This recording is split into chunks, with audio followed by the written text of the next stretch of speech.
something new. As we have been watching the actions of this government, and particularly the opaque, hard-to-parse actions of this Doge entity that has been set up under the auspices of the president's top campaign donor, and none of us are allowed to know what they're doing, as we've been trying to figure out what they're actually doing and why, we've now got a brand new set of allegations that we've never encountered before. And if these allegations are true, they suggest an apparently sort of a new sort of bucket, a new type of behavior from these guys that we are only learning about today, thanks to a whistleblower in IT who has the technical skills to actually see what they're doing, and who has now come forward to Congress and to the Office of Special Counsel, which protects whistleblowers. He has come forward to explain something else that he believes these guys are doing that we didn't know before. And if he is right, it would seem to explain yet more about what previously seemed inexplicable. What he's describing is also something that seems very, very bad and very dangerous for our country. All right, so here's the story. NPR was first to break this story today. Reporter Jenna McLaughlin publishing a more than 7,000-word piece, citing more than 30 sources. But the core of the story is based on a whistleblower disclosure from an IT staffer at the National Labor Relations Board named Daniel Baroulis. And last month, Mr. Baroulis says that Doge staffers arrived at the headquarters of the National Labor Relations Board. He can't be positive they were from Doge, but whoever they were, he says they accessed National Labor Relations Board data systems for about a week, and then they deleted the accounts they had created in order to work in those systems. So they got in for about a week, and then they deleted the accounts they had created to work inside those systems. Now, what's in those systems? Well, National Labor Relations Board has a lot of internal data that's really sensitive. The point of that agency is they adjudicate labor complaints at various companies. So their internal systems include a lot of really sensitive proprietary data about US companies and about their employees and about unions and about whistleblowers. It includes really sensitive stuff like witness testimony and legal information about ongoing cases. According to Mr. Baroulis' disclosure, he believes Doge staffers took steps to make sure that whatever they did while they were inside the systems at the agency was not logged. So in the internal data systems of the agency, there were no traceable records of what they did inside the system because they configured their access to the system in ways that they could either manually or automatically remove traces of what they had done. But while they were in there, Mr. Baroulis says there was a large exfiltration of data. A large exfiltration of data, almost all text files.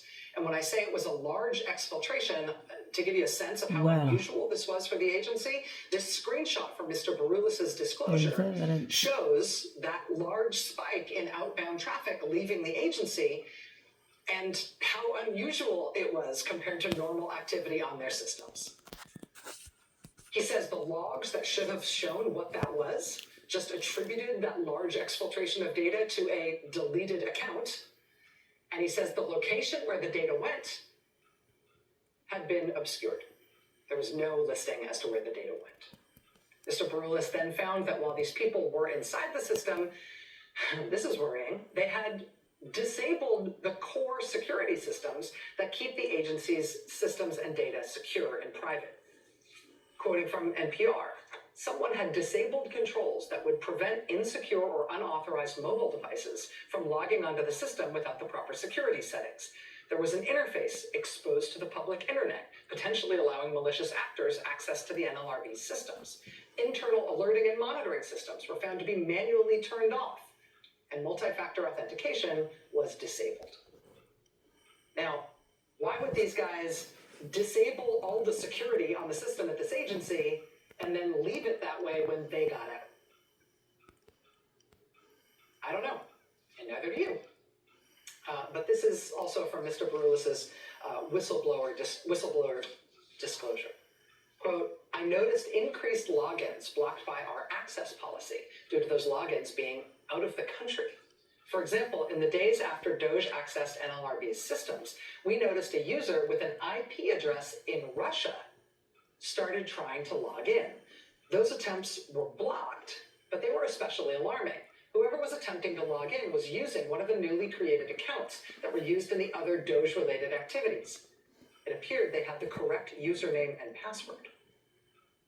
Now, these attempted logins from Russia were only stopped, quote, due to our no out-of-country logins policy.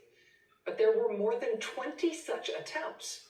And what is particularly concerning is that many of these login attempts occurred within 15 minutes of those accounts being created by Doge engineers. Carefully planned.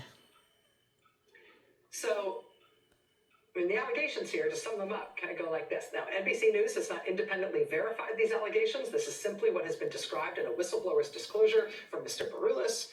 But what he is saying is this. According to what he can tell, they get in, they structure their access once they're in there so nobody can see what they're doing while they're in there. While they are in there, lots of data from this very sensitive agency gets taken to parts unknown. Then they leave all the doors unlocked and all the alarms off, and then immediately someone with an IP address in Russia starts logging into the system using one of the Doge accounts with what appears to be a working username and password. And then there's one last piece of this. Mr. Baroulis says that within the agency, they saw enough to convene a formal review of what they perceived to be a serious breach, a theft of the agency's sensitive data. They started their formal review. They prepared a request to CISA, the cybersecurity agency at Homeland Security, to help them investigate. As that process of requesting help from CISA was underway, Mr. Baroulis got a personal threat. Quote, in the days after Baroulis and his colleagues prepared a request for CISA's help investigating the breach, Baroulis found a printed letter in an envelope taped to his door, which included threatening language, sensitive personal information, and overhead pictures of him walking his dog. It is unclear who sent it, but the letter made specific reference to his decision to report the breach. Law enforcement is investigating the letter. In a letter to the House and Senate committees who had oversight over NLRB, the agency here, Mr. Baroulis' lawyer, who's from the nonprofit group Whistleblower-Rachel, he tells the chairs and the ranking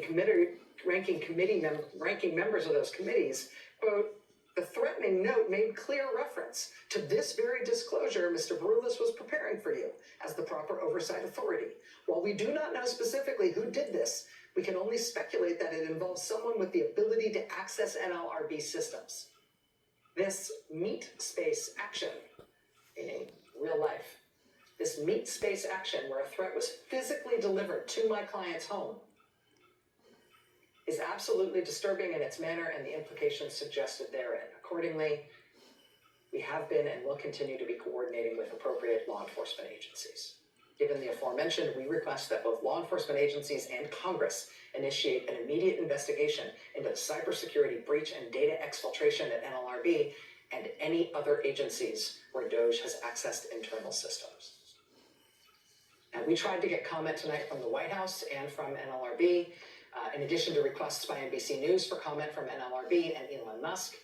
There was a statement to NPR from an NLRB spokesperson in which the spokesperson denied that NLRB granted Doge access to its systems. They said Doge had not requested access to the agency's systems. They said an internal investigation conducted after Mr. Baroulis raised his concerns, quote, determined that no breach of agency systems occurred. Yeah, right. The whistleblower himself and his attorney are going to join us here live next. Stay with me.